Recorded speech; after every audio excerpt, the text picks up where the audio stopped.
Welcome to Congress 212. I'm Mike Carroll, Dean of the Faculty of Arts here at Wilfrid Laurier University. I want to welcome Congress delegates, as well as members of the local community, to the latest in our series of Big Thinking Lectures.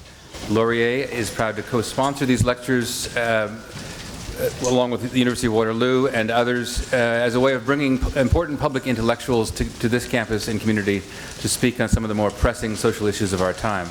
I have to tell you that I did ask one of the conference organizers why in the world this lecture was sponsored at 7:45 in the morning.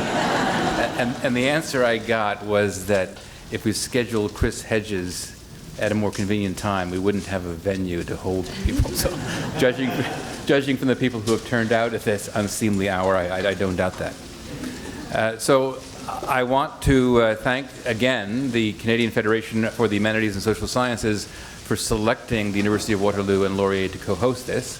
And with that, I'd like to introduce Graham Carr to introduce our speaker. Thank you.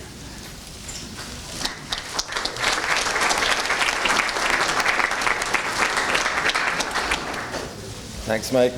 Oui, bon matin à tout le monde. Je suis Graham Carr, président de la Fédération canadienne des sciences humaines. Il me fait très grand plaisir de vous accueillir ce matin en si grand nombre, à si bonne heure.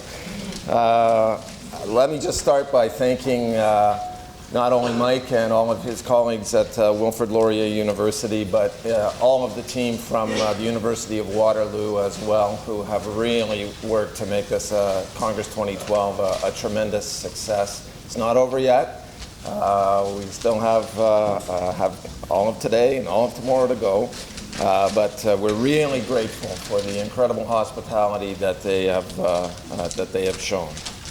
I'd also like to thank our partners, the Association of Universities and Colleges of Canada, for making community participation possible at this year's Big Thinking series, and also the Canada Foundation for Innovation for their generous support in sponsoring the Big Thinking series. J'aimerais signaler, avant de commencer, que la traduction simultanée est assurée pour cette conférence. Vous pouvez retirer les écouteurs dans la halle située à l'extérieur de la salle si vous en avez besoin. The Big Thinking series gives all delegates a chance to engage in some of the most pressing conversations that affect issues, that concern issues of our time. And today, obviously, is no exception. We are thrilled to welcome Chris Hedges, who I am sure is going to challenge us and challenge those of us in the humanities and social sciences today to think about the death of the liberal class. For nearly 2 decades, Chris Hedges was a foreign correspondent for some of the United States' leading news services, including the New York Times and National Public Radio. The author of several provocative and thoughtful books, he is currently a senior fellow at the Nation Institute, has taught at Columbia University, New York, and Princeton universities. I could go on, but rather than dealing with the biography, let's just listen to Chris Hedges and give him as much time as possible. Please welcome.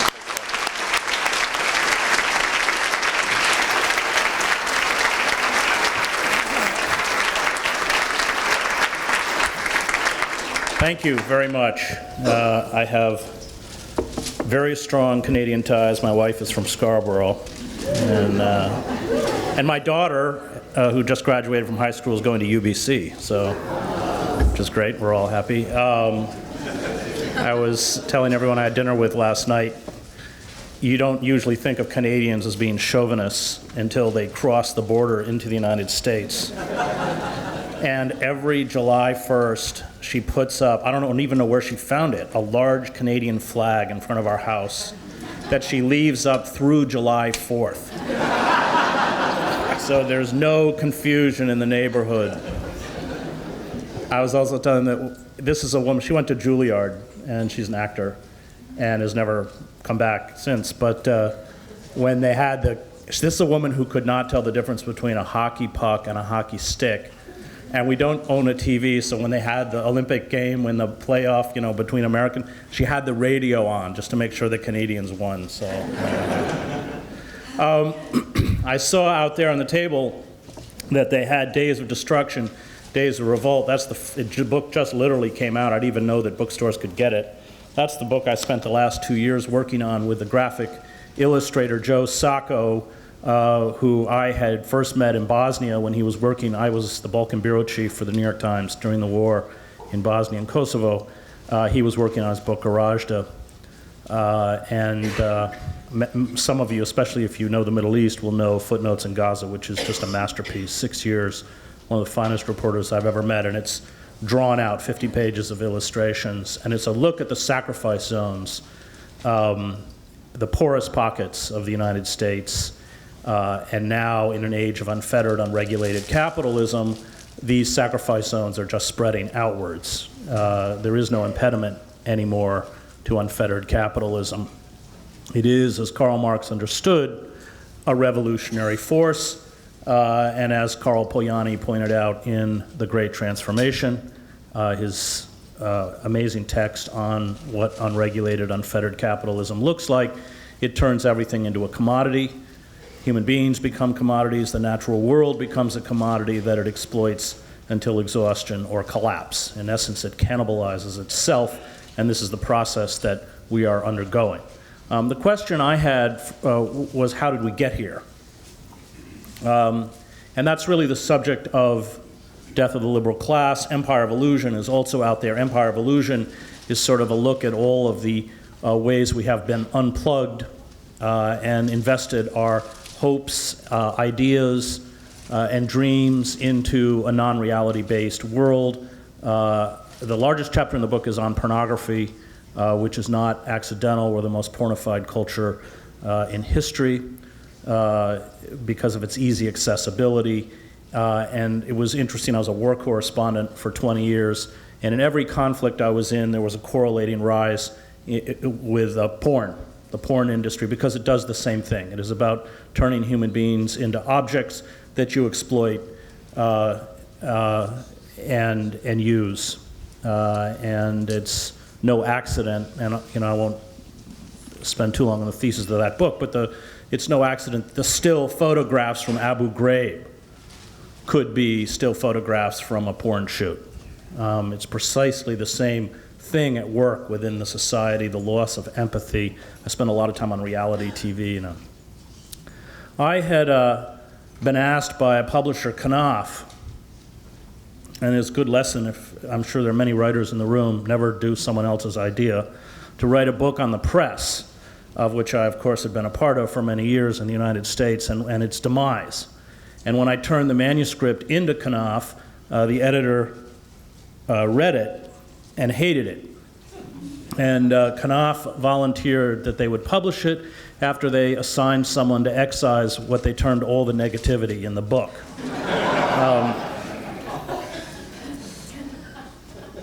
You can imagine how that went down. And so I raced off to Nation Books. You get half of your advance up front, and so I just got them to write a check, and I told them you can have the whole book, to write a check for what Knopf had paid me, so they couldn't destroy my book. I certainly understand the inner workings of the press far better than editors at Knopf. What they wanted was that mythical version of the democratic press without fear and favor, Watergate, Pentagon Papers, all this kind of stuff, without understanding the huge drawbacks of the commercial press. I do agree that the demise, especially of newsprint, is something that is deeply harmful, perhaps even catastrophic, to our democracy. And yet at the same time, I understand the deep deficiencies of the press. As Sidney Schanberg says, it's not so much that the press makes things better, but it stops things from getting worse. And as these newspapers die, we are watching courts, police, city halls, all of it doesn't get covered, not to mention, of course, what's happened to the art form of investigative journalism, which is, and certainly in the United States, has been all but decimated for many reasons, not only because of budget cuts, but because the security and surveillance state has made it almost impossible now to get information. Barack Obama has used the Espionage Act 6 times since he took office to go after leakers and whistleblowers, some of whom, including Sterling, the CIA agent who allegedly leaked to the New York Times, including information about war crimes. The Espionage Act was never meant to be a weapon against the practice of journalism. It was passed by Woodrow Wilson in 1917, was only used 3 times against leakers, once, first time against Daniel Ellsberg for the Pentagon Papers. So when I began the process of transferring this book to Nation Books, I thought that it wasn't just the pillars or just the press itself that had collapsed, but all of the pillars of the liberal establishment.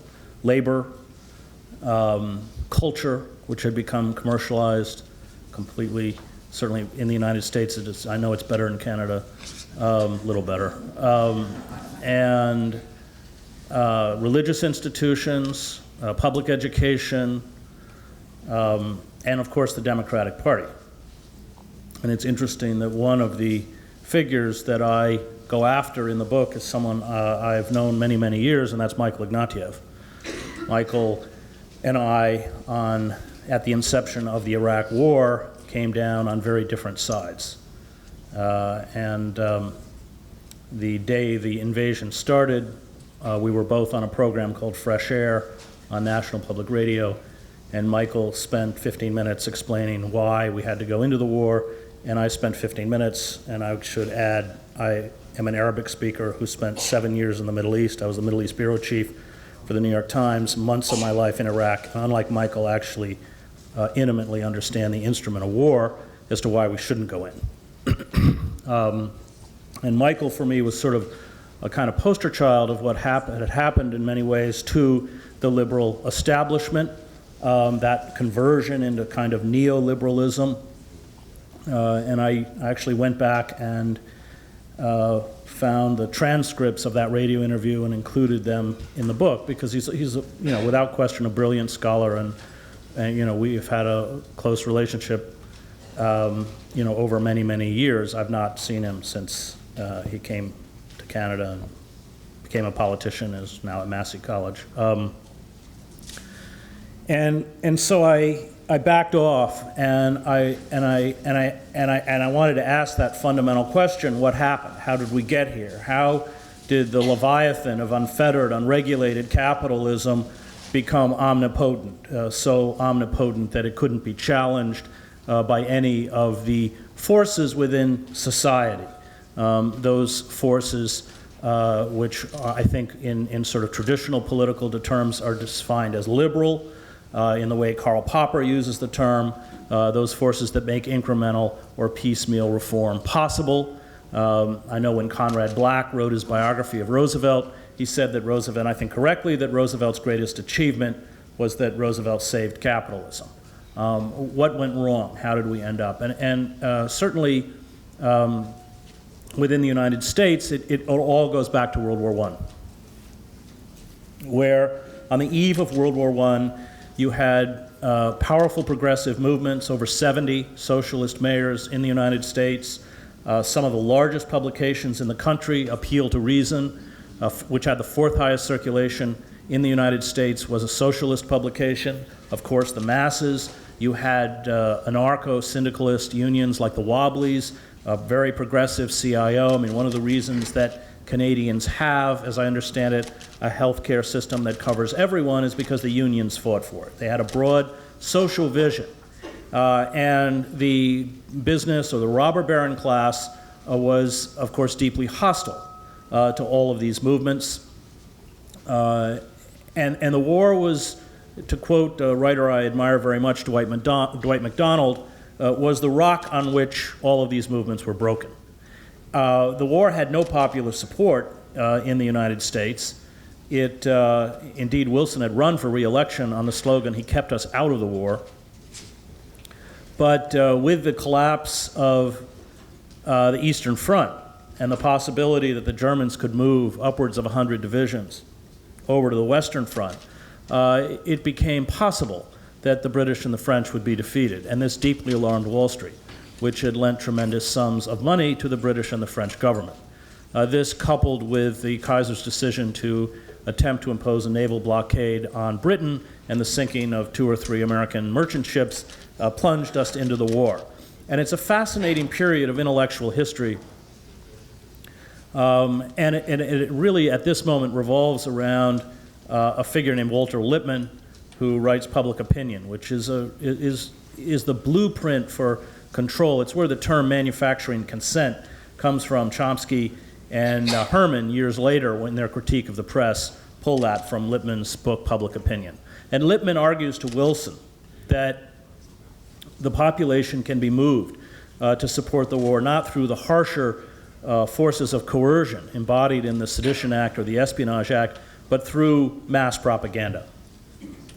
And that gives rise to the Committee for Public Information, or the Creel Commission, because it was headed by a former muckraking journalist named George Creel, who ends his career working for McCarthy and Nixon in the House Un-American Affairs activity hearings, where they employ the understanding of crowd psychology pioneered by Le Bon, Trotter, and of course Sigmund Freud.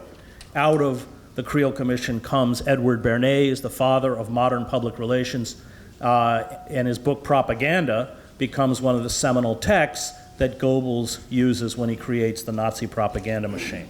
And it was that understanding that people are moved by emotion, not by fact. And they create all sorts of mechanisms, powerful mechanisms within that propaganda machine to do precisely that. So they have their own film division where they're making movies like The Kaiser, The Butcher of Berlin. They have their own news division. Every single paper must have a pro-war stance or it cannot publish. That's what sees the masses, which refuses to accept it, shut down. Appeal to Reason continues to publish its editorials of pro-war. It has speakers bureaus going around the country, graphic. And it's when you look at those intellectuals who resisted, particularly Randolph Bourne and Jane Addams, one of the undercurrents of everything they write about is the despair about the intellectual class itself, because it is so easily seduced by this force of propaganda. That's a constant refrain in both Bourne and Addams.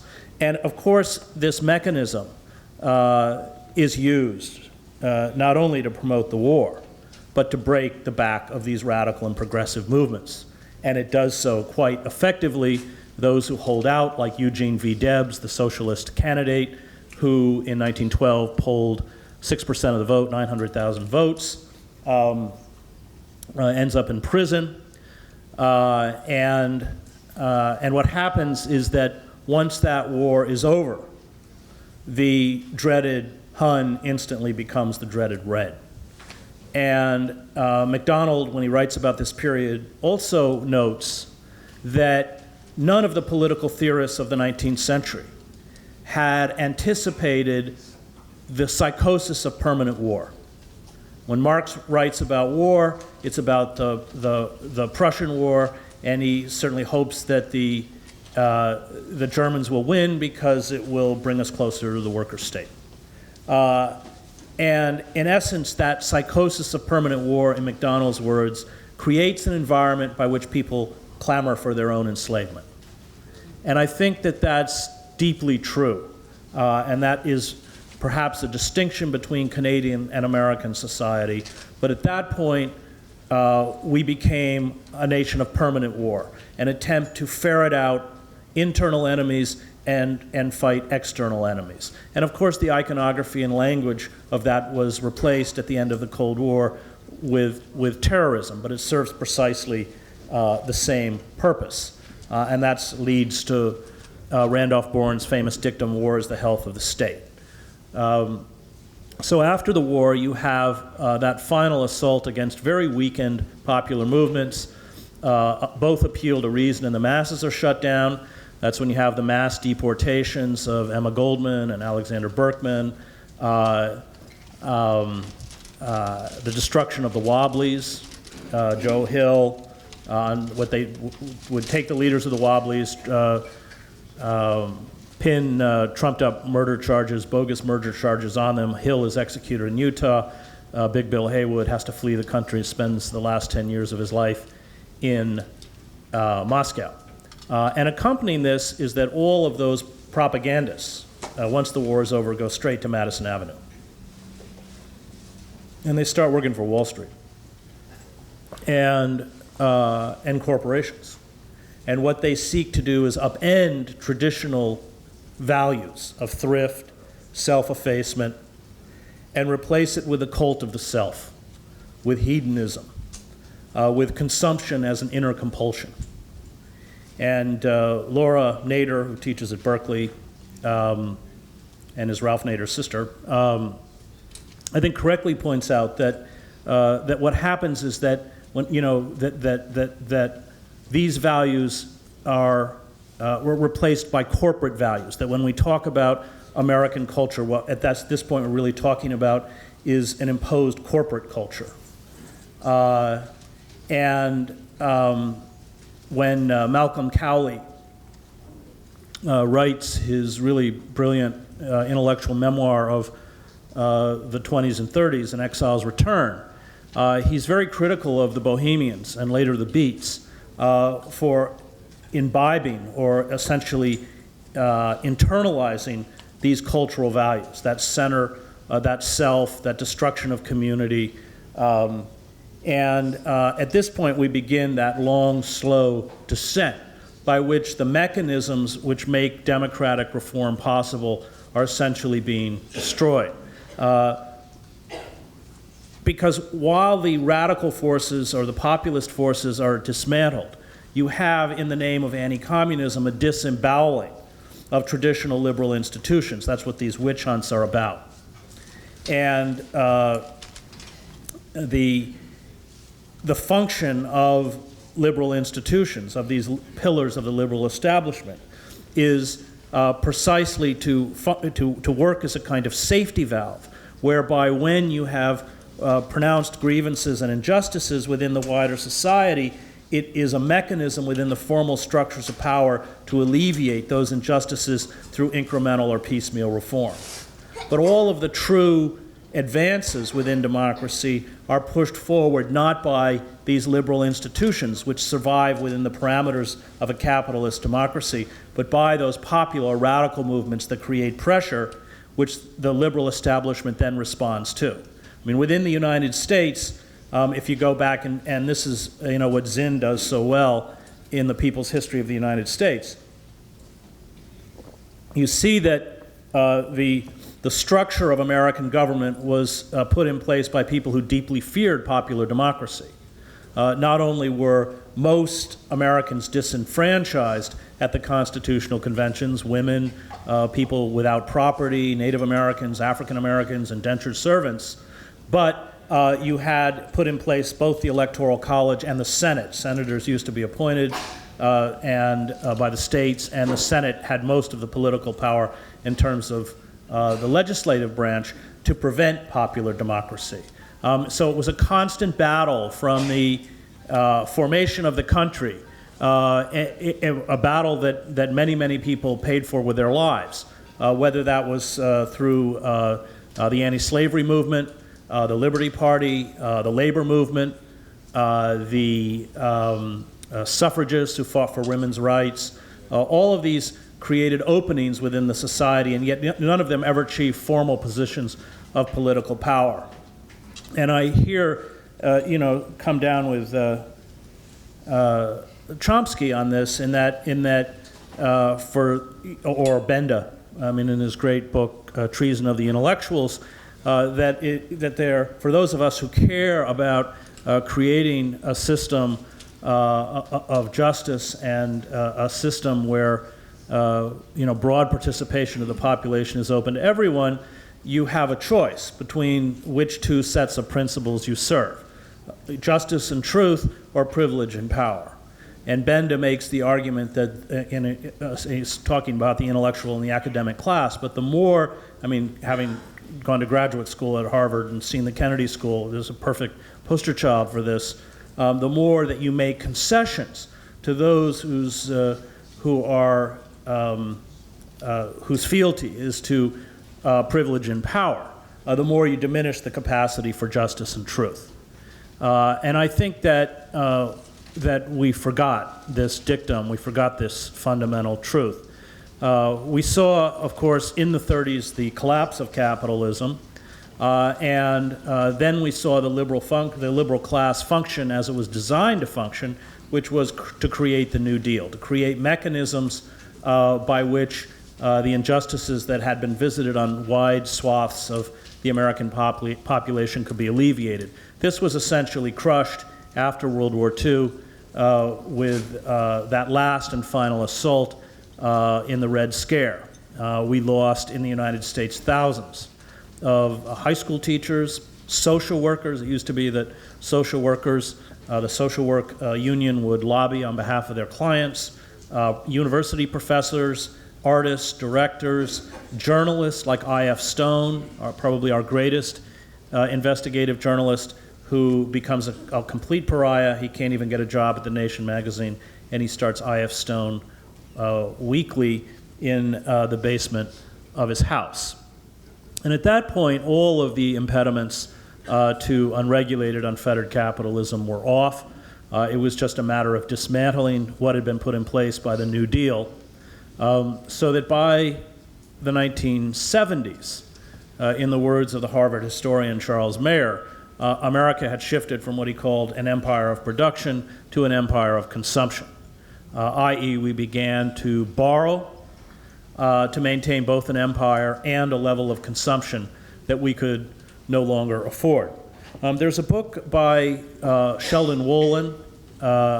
Sheldon Wolin is our greatest living political philosopher. His great 1960 work, Politics and Vision, is certainly one of the classics of 20th century political philosophy in the United States. He wrote a book a few years ago called Democracy Incorporated. And in it, he argues that we no longer live in a democracy. He lives in a system that he terms inverted totalitarianism. And by that, he means it's not classical totalitarianism. It doesn't find its expression through a demagogue or a charismatic leader, but through the anonymity of the corporate state. That in classical totalitarian regimes, you have a demagogue or a charismatic leader who, with a reactionary or revolutionary party, overthrows a decaying structure and replaces it. In inverted totalitarianism, you have corporate forces that purport to be loyal to the Constitution, electoral politics, the iconography and language of American patriotism, and yet internally have subverted all the levers of power to render the citizen impotent. John Ralston Saul gets a lot of this and got it really early. He calls it a coup d'etat in slow motion. And that's correct. That's precisely what's happened. So we end up with this kind of ridiculous species which we're now enduring in the United States. Obama's trying to raise $1 billion for this campaign, of political theater, what Benjamin Nomot called junk politics, where the personal narrative of the candidate becomes paramount in terms of your electoral choice. But in fact, there's utter continuity. And when you look at all of the programs in the Obama administration, it is a seamless continuity with the Bush administration. In fact, the tragedy of the Obama administration is that they've codified the destruction of domestic and international law put in place by the Bush administration. And I don't know how closely you follow what's been happening in the United States. Obama has not only not restored habeas corpus, it's always interesting to see the echoes in Canada. And we do everything wrong, and then you copy us. It's sort of really quite remarkable. But you take law, what is it, Law 78? Yeah. And yeah, there you go. I mean, this is what Rahm Emanuel just did in Chicago. You have the FISA Amendment Act, which I'm one of the plaintiffs. We just got to the Supreme Court to challenge it. The FISA Amendment Act, which Obama voted for, is a really pernicious piece of legislation. It retroactively makes legal or made legal what under our Constitution was traditionally illegal, the warrantless wiretapping, monitoring, and eavesdropping of hundreds of millions of American citizens. And now they're building a gigantic supercomputer in Utah to store all this information forever.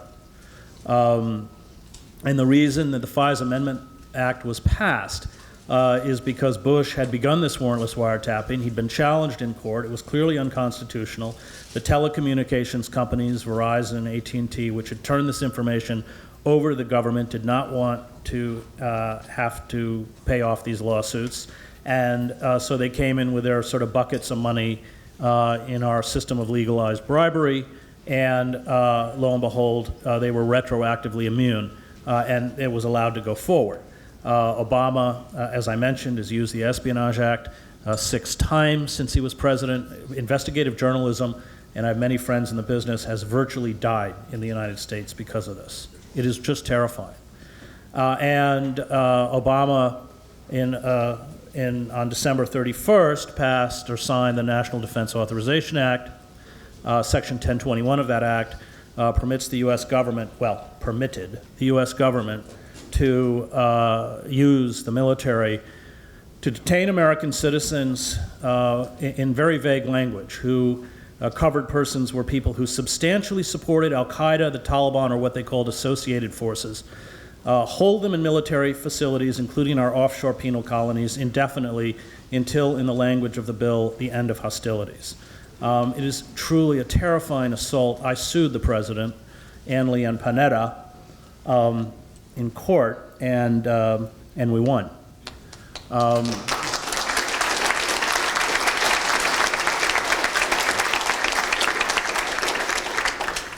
It was we just remarkably found a judge, Katherine Forrest, in federal court, who stood up and issued a temporary injunction. Now, what the government will do, we don't know. They have 60 days to file an appeal, in which case it would go to an appellate court, be reviewed, and then if that decision was upheld, it would go to the Supreme Court. And frankly, given the composition of the Supreme Court, it may be a Pyrrhic victory, but it's one that has to be fought on every single level.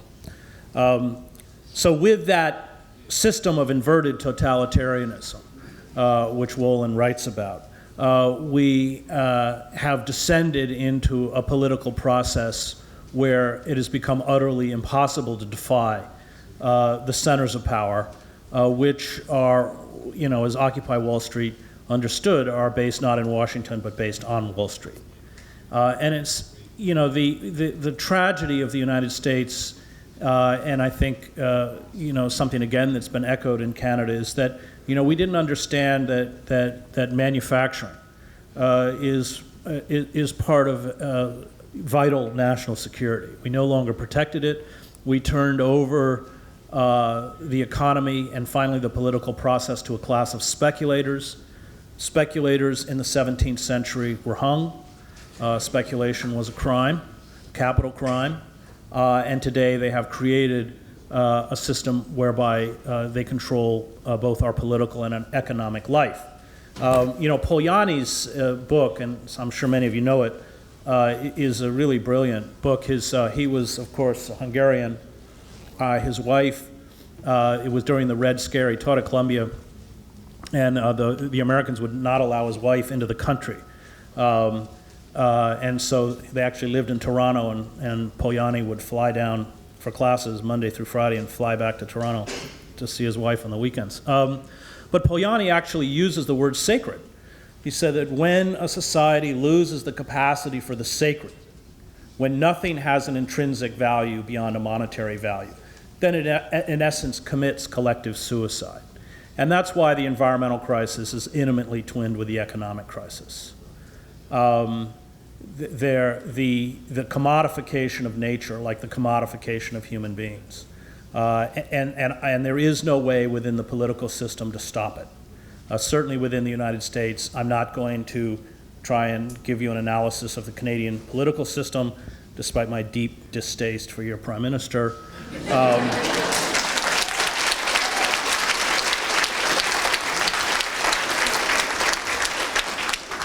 But there's certainly no way to stop it in the United States. Barack Obama isn't going to stop it.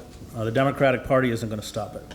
And that's why I invested so much time and energy into Occupy, the Occupy movement. And I think that what's happening in Quebec is what I would like to see happen in the United States. I covered all of the revolutions most of the revolutions in Eastern Europe, East Germany, Czechoslovakia, Romania. I was in Leipzig for all of those demonstrations. And I think Václav Havel's right in his great essay, The Power of the Powerless. When you face a system that decayed, there is a tremendous power which comes with living in truth and exposing the truth. And I think that's precisely what Occupy did. It named the problem. And it you know, the whole debate up until the arrival of Occupy in the United States was over deficits. You know, we have to impose austerity for our deficits, something that's being rammed down the throats of the Europeans. Of course, it wasn't a problem of deficits, it was a problem of revenue. It was a problem of economic income disparity. And I think the state was terrified. You went into Zuccotti Park on a weekend, and you had mothers and fathers from New Jersey pushing strollers up and down the park. This was a mainstream movement.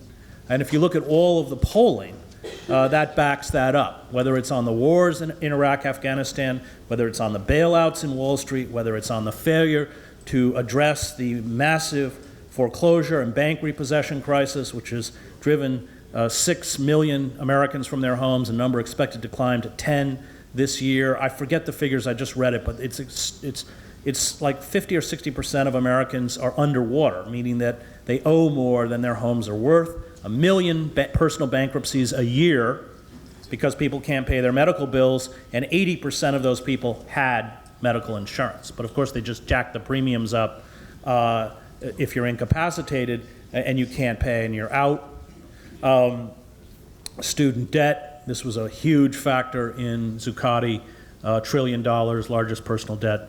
There is the Congress, of course, at the urging of these corporations, passed a bill whereby there is no way to escape student debt. Even if you declare bankruptcy in the United States, it just accrues interest. The only way to escape your debt is when you die, literally.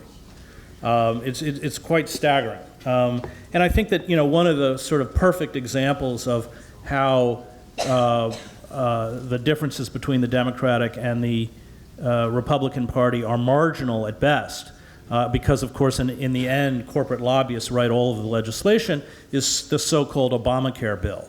That health care program was designed by the Heritage Foundation, of a right-wing corporate-funded think tank. And it was put in place by Romney when he was governor in 2006 in Massachusetts, and then it was adopted by Obama after the corporate lobbyists wrote in $447 billion worth of subsidies, the equivalent of the bank bailout bill for the pharmaceutical and insurance industry. And the first thing the Obama administration did once the bill was passed, and as you know, it's being challenged in the Supreme Court, is to grant exemptions, because these corporations don't want to insure chronically ill children, which in moral terms, as a former seminarian, means that I live in a country where it is legally permissible for corporations to hold sick children hostage while their parents frantically bankrupt themselves trying to save their sons or daughters. That's the world that we've created. We have very little time left. We are watching Europe implode, both, of course, in Greece and Spain. And I just was on a program, Democracy Now!, a week or two ago with Paul Krugman. It was me and then Paul. We weren't on together. But afterwards, I was talking to Krugman about, and he said, you know what, it all doesn't matter anyway, given climate change. And he's right. None of these corporate forces, and I know this is a battle you're fighting in Canada with the tar sands, and of course Canada's just absolutely disastrous decision to withdraw from Kyoto, or refuse to abide by the Kyoto Accords, that none of the formal mechanisms of power are going to impede this destruction of the ecosystem on which human life depends. It's only going to come through acts of civil disobedience. And certainly the most important moral voices in the United States that I respect, Wendell Berry, Cornel West, Bill McKibben, they've all come to the same conclusion, and all of us have therefore been arrested. Wendell, 77, he and other activists occupied the governor's office in Kentucky, and when he went in, he said, well, you know, going to jail is more time than I care to donate to the U.S. government, but I'm afraid that's what we have to do. As I don't know how closely you follow my own sort of battles in the States, but I've been very critical of the Black Bloc anarchist movement, and they now follow me around. They're unfortunately not here today, but they follow me around from speech to speech because I think that this movement has to remain nonviolent in order to succeed. And just to close, we'll go back to my own experience in Eastern Europe. Now, I covered the fall of East Germany. This was, at least until the rise of the security and surveillance state in the United States, the most intrusive regime probably on the planet, the Stasi. I think for every 63 East Germans there was an informant, and that regime was brought to its knees. And it was brought to its knees by primarily Lutheran clerics in Leipzig. And it had this, and Havel had this intuitive understanding that it's not that you assault the structures of power, it's that you draw them towards you. That you create, through acts of nonviolence, paralysis within those structures of power. So that when the Leipzig demonstrators start pulling, in September of 1989, 70,000 people into the street, Erich Honecker, who had been in power for 18 years, sends an elite paratroop division to fire on the crowd. And when they get there, the officers go into the barracks, and the paratroopers, many of them are weeping because they have brothers, sisters, fathers, friends walking in those streets. And they can't bring themselves. The local Communist Party officials in Leipzig block the order. And Honecker lasts another week in office. In Czechoslovakia, in Prague, in that winter, and this is really the power of resistance, that, as Daniel Berrigan says, that capacity or that belief that the good draws the good. There were pictures of a former Charles University student, Jan Panic, all over the streets of Prague. Panic, in 1968, after the Soviet invasion, had lit himself on fire in Wenceslas Square and died 4 days later of his burns. When they carried his body to the cemetery, thousands of students from Charles University, the communist regime broke it up. When they buried him and his grave became a shrine, they dug his remains up, cremated his remains, gave them to his mother, and told his mother that she wasn't allowed to rebury them. And yet his picture was everywhere. 2 weeks after the communist regime fell, there were 10,000 people crowded into Red Army Square, and Havel renamed Red Army Square in the center of Prague, Jan Panic Square.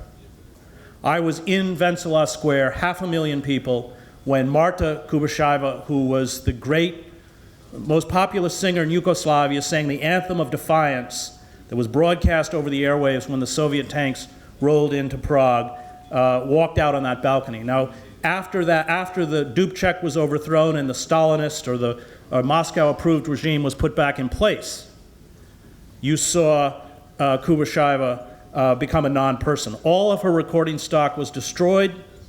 Her voice was no longer heard on the airwaves. And when she walked out, this was 1968 to 1989, no Czech had heard her sing. And she walked out on that balcony and began to sing that anthem of defiance, and every Czech around me knew every word. That is the power of defiance, the power of another narrative, what Havel calls living in truth. And I don't know where Occupy is going to go. No one knows. Movements have, as Lenin and Herzen and others pointed out, a kind of mysterious life force of their own. Even those who purportedly lead these movements don't know where they're going. I saw that in the street demonstrations that brought down Milosevic. I saw it in the 2 Palestinian uprisings that I covered, the first and the second Intifada.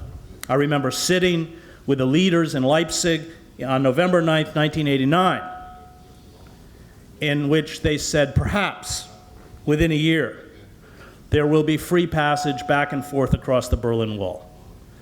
Within a few hours, the Berlin Wall, at least as an impediment to human traffic, did not exist. And I think as Saul, who I admire immensely, has pointed out, we are in one of those periods in history where the language and vocabulary we use to describe the reality around us no longer matches that reality itself.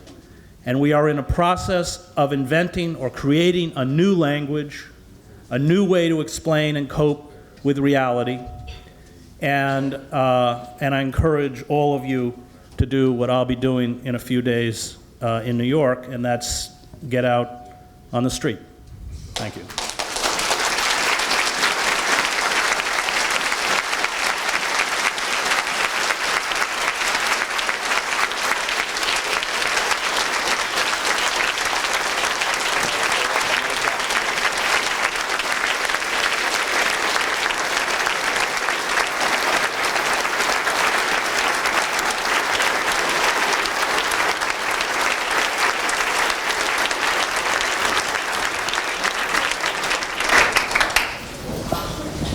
Well, thank you, Chris, for a terrific talk. To steal one of your lines, there isn't much time left, but we have about 20 minutes for questions, just so people are clear.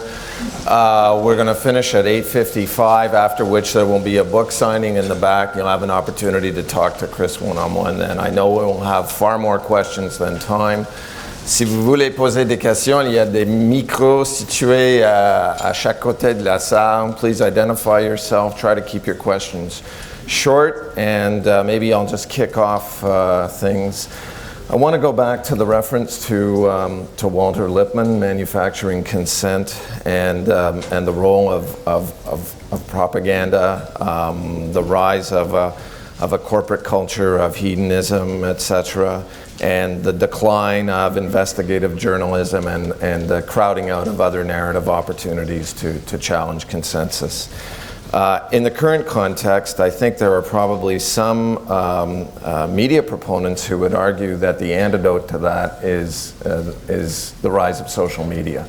And I wondered if you could just comment on the role of social media in the current manifestations that we are seeing around the world. Well, there's very little reporting done on the internet, almost none. There's some very fine commentary. I think social media has become a very effective tool in terms of logistics.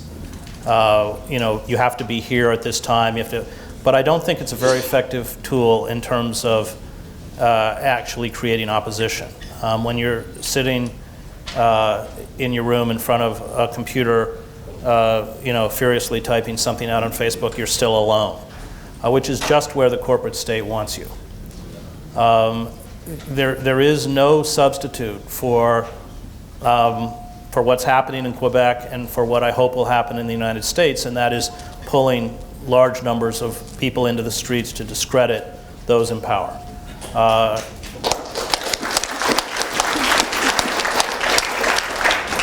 The other problem I have with the internet is that it inverts the whole process of reporting. As a reporter, you go out, you get your story, you cross-check it with other sources, it's edited, it's fact-checked, and that doesn't mean that we don't make mistakes, and then it's printed. In the internet, you just throw anything out there. And it's emotionally driven. People tend to gravitate to their intellectual ghettos. And I think I'm as guilty of this as everyone else. I don't go to the NRA website.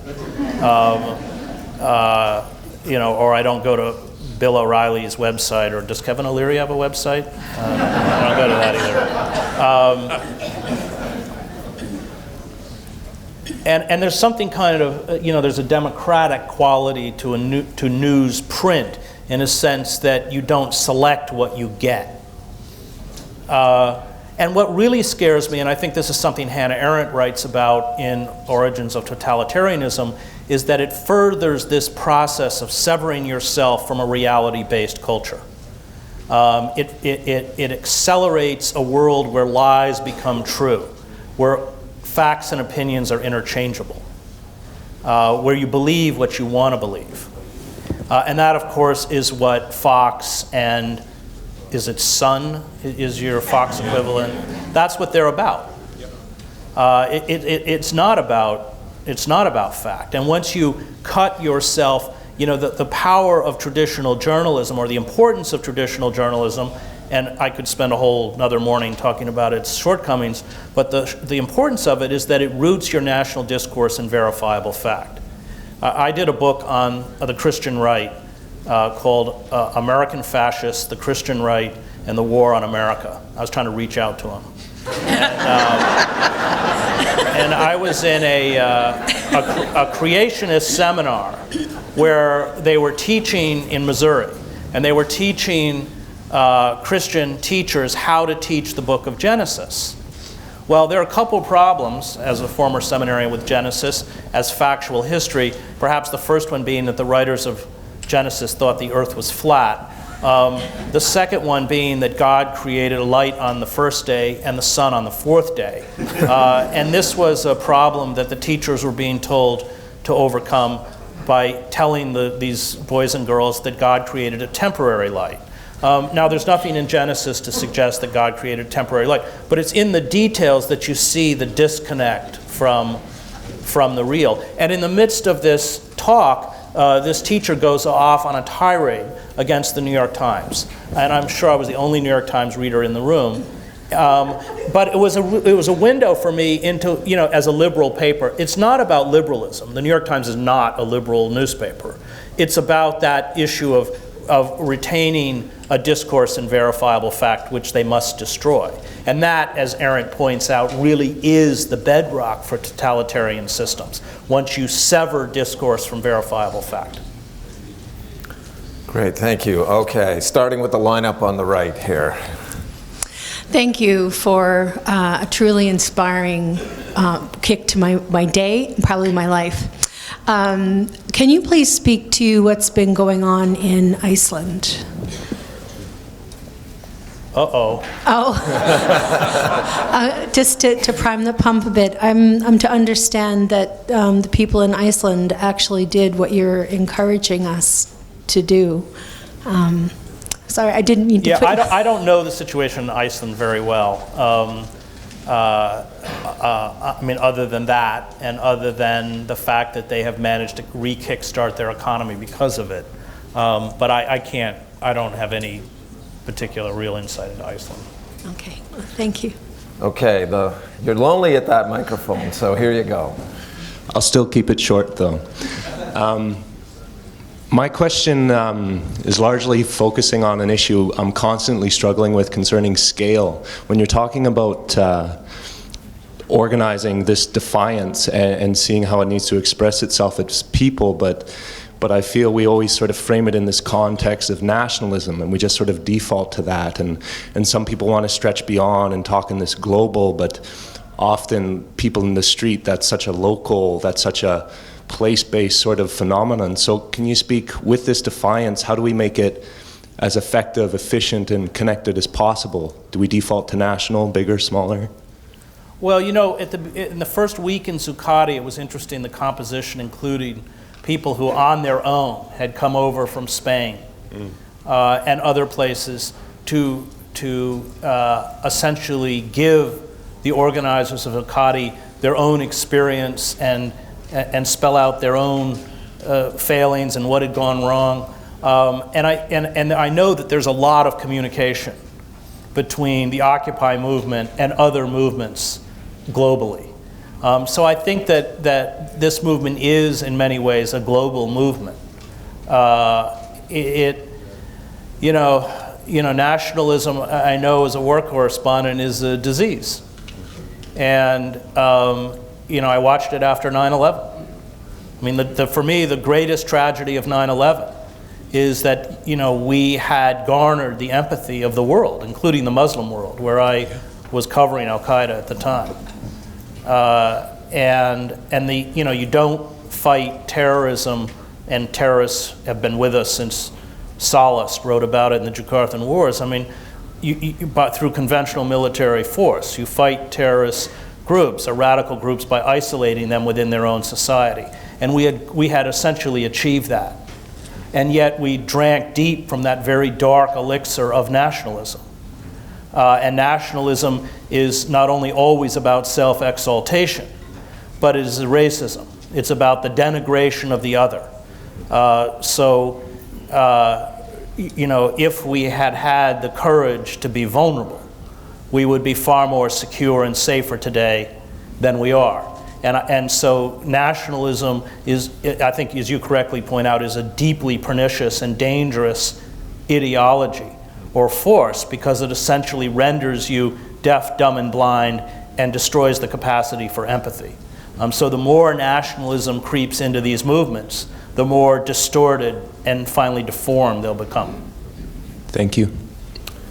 Over here? Yeah, from my perspective, this is the microphone on the left, but we won't argue about that. I just want to say, Mr. Hedges, as far as I'm concerned, I want to thank you. I think you are the Prophet Amos of our 21st century. Thank you very much. Okay, well, how about a question from this side then? Hello. First of all, a great talk. I really enjoyed it.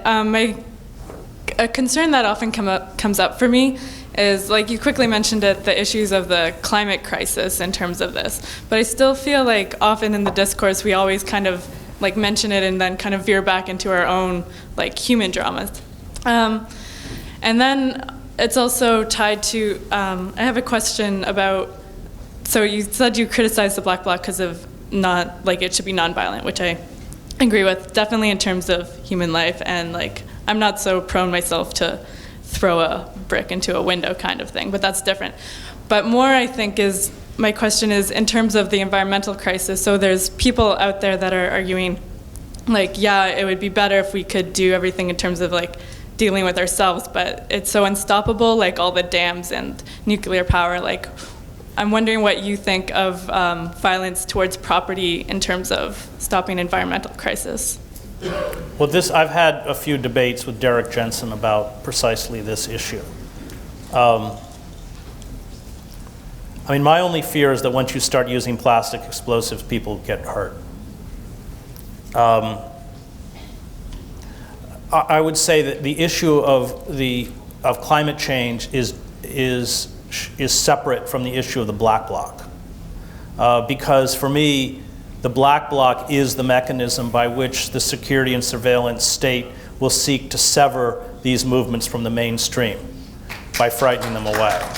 And that is the goal, because these are mainstream movements. The issue of, I think that a realistic understanding of power would have to say that there is no way to stop the fossil fuel industry from killing us, given the current political configurations, which is why I've invested so much time in the Occupy movement in an attempt to build mass movements that seek to thwart their power. But I mean, with the pipeline, Obama is now, drilling in ways even Sarah Palin didn't imagine. It's really, truly terrifying and utterly suicidal. And I just, having spent so much of my life around violence, I understand the poison that it is. That even when you employ violence in what is purportedly a just cause, it contaminates you.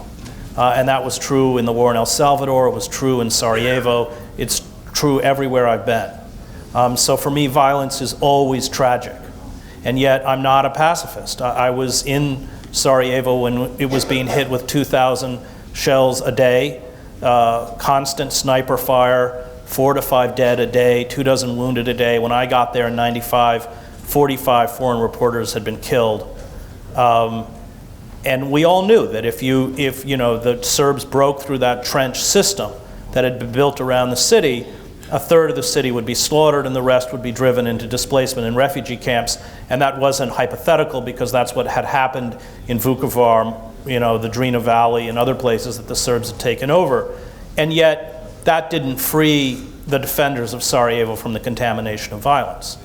So that the first defenders of the city were all gangsters, cello, and they all came out of the criminal class. So I've seen how, when I went to El Salvador in the early 80s, the death squads were killing between 700 and 1,000 people a month. So one understands with that level of violence why people would react violently. And I don't, it's not certainly beyond the realm of imagination that as things deteriorate, the security and surveillance state would react on that level. But I'm desperately hoping that we can do everything in the interim to prevent that and can do it nonviolently. Thank you. Okay, look, I don't know if it's left or right. Maybe it's west and east, but you're next. Hi, good morning. First of all, I'd like to say I deeply admire what yourself and people like Professor Chomsky are doing, going around giving public talks, which segues into my question, I think. Are we getting off the hook a little bit in this room? I think that is there a responsibility, as Chomsky wrote in the late 60s there, of the intellectual to engage with the public? Yes, and I think that I'm not going to go after Canadian intellectuals because there's more of them in this room than but let me talk about American intellectuals. They don't engage, and the cowardice. When we did the, I love Cornell, and when we did the People's Hearing of Goldman Sachs, Cornell and I went in the night before, and we did all the organizing with the Occupy committee, and then Cornell and I went out to dinner, and Cornell leaned across the table and he goes, "Where are all these so-called intellectuals?" And that's a good question. Where are they? And Cornell goes, they're all too busy. And it's American universities, and I've taught it, some of them have become completely corporatized. People retreat into their very arcane disciplines. I have a kind of deep dislike of Marxian literary theory, which is unreadable and meant to be unreadable. I think it's just, there are all sorts of mechanisms by which people can make themselves feel morally and intellectually superior without actually having any effect at all on the wider society. And that has certainly become a safe way to retain your position at a university. I mean, we use the system of tenure, but what we forget is that people are completely conditioned by the time they get tenure, and I went to graduate school and saw the process. And so it is sort of deeply disturbing how complicit the academy is in the solidification of the corporate state. It's careerism. There's a really great memoir of the Holocaust called Prisoner of Fear, published in 1948 by an Austrian doctor who had smuggled Jews out of Austria and then been caught and sent to Auschwitz, and she becomes a doctor in the women's section of the camp. And she writes profiles of Mengele and all the Nazi leadership, and she said most of them didn't believe any of it. It was all careerism. I mean, careerism becomes really, a disempowering disease. Eichmann as well, I guess. Yeah. So I've been deeply, deeply disappointed with the academy. And you have a few figures like Chomsky or Cornell, but boy, you can pretty much run them up on one hand. Yeah. Thank you. Over to this side. As a Jewish academic, I'd like to first of all mention my Palestinian colleague, Dr. Yusuf Abdul Haq, who's currently under administrative detention since December, which was prolonged twice now already. My question is, would you care to elaborate on the theory of direct democracy as an alternative to a liberal representative democracy? I watched the whole evolution in Zuccotti, and I really came away with a great admiration for Kropotkin. Because Kropotkin, and he had started out, of course, as an animal behaviorist. Kropotkin made two, I think, really important observations. His first contribution being that it's not survival of the fittest. It is survival of those who cooperate. And he talks about herds, when you get a wounded animal and the herd protects it. But then he also talks about tribal society. And he said, consensus never seems to work once you get above a group of 150. And in order for consensus to continue, those groups that swell above 150, 300, 400 tend to break off and form smaller groups that still can continue to operate in a consensus fashion. And that's precisely what happened at Zuccotti. Consensus worked when the numbers were low. By the time you were pulling 4,000 or 5,000 people into a general assembly, consensus was paralysis. And I think that Kropotkin's right, that consensus doesn't work with numbers that large, especially when, and I'm sure you're familiar with the system of governance that went on in Zuccotti, you give any group or any individual within that assembly the possibility of a block. And they lost control of the park at the end because of that. So I'm all for direct democracy. But at least from what I saw in New York, it doesn't work on a really large scale. But what about the federal principle of prud'hommes, the Federation of Federations, as an extension, extrapolation of that? You know more about it than I do. I'm not sure I can answer that question. I'll go back and read Proudhon. Okay, we have time, unfortunately, for just one more question in the room. As I mentioned, Chris will be signing books outside, so those of you who are waiting at the microphones perhaps can take it up one-to-one with him afterwards. So, please. Hello. My question also deals with the role of intellectuals in sort of dealing with global issues and activism, and more specifically the social sciences. Do you have any advice for particularly those who are in charge of the social science system, senior administrators and senior faculty, for how they can nurture the kind of intellectual activity that might help contribute to the overall discussion?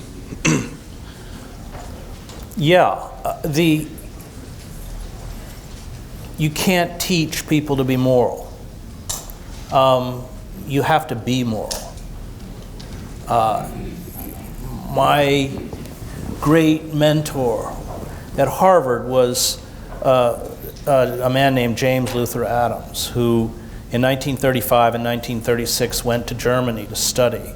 The Nazis, of course, were in power. He dropped out of the University of Heidelberg and worked with Niemöller and Bonhoeffer and Albert Schweitzer and Karl Barth in the underground confessing church until he was picked up by the Gestapo and interrogated and deported.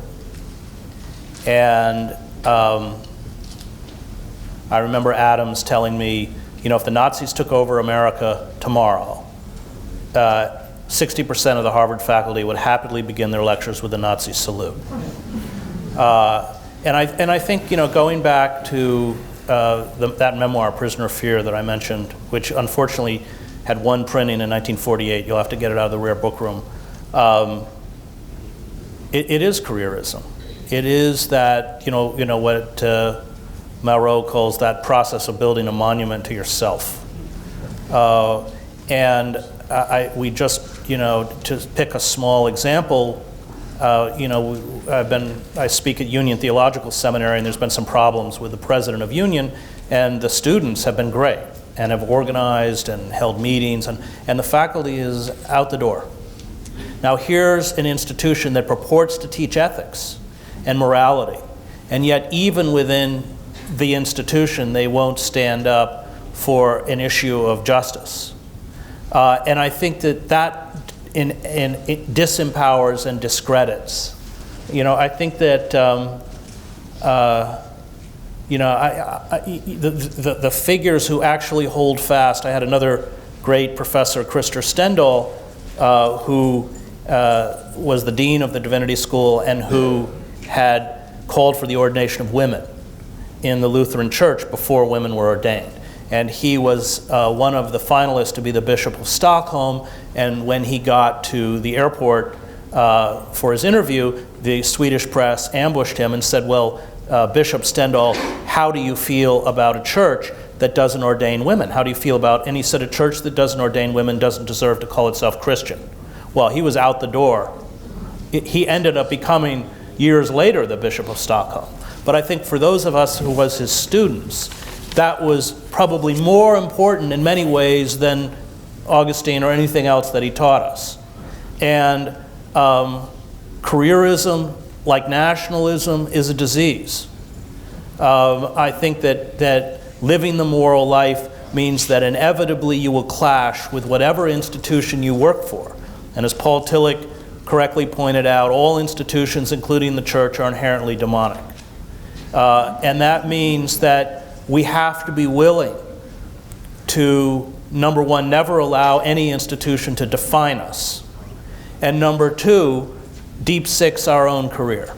And the academy is not any better or worse, but that kind of subservience to career, makes possible what Kant calls radical evil. I'm really glad you asked this question, because here we are in the middle of a Congress of the Humanities and Social Sciences, and part of our challenge is to demonstrate what the worth to society is of the work that we do, the research and teaching that we do. If you look at the screen, you'll see that there are three themes that we have traditionally associated with the Voir Grand lecture series: transform, inspire, challenge. Starting really with the Governor General's talk, Big Thinking talk on Saturday, and continuing through Margaret Atwood's talk and today Chris's talk. I think we also have to add the word engage, and engaged scholarship is also crucial. But for now, please join me in thanking Chris Hedges for a terrific talk.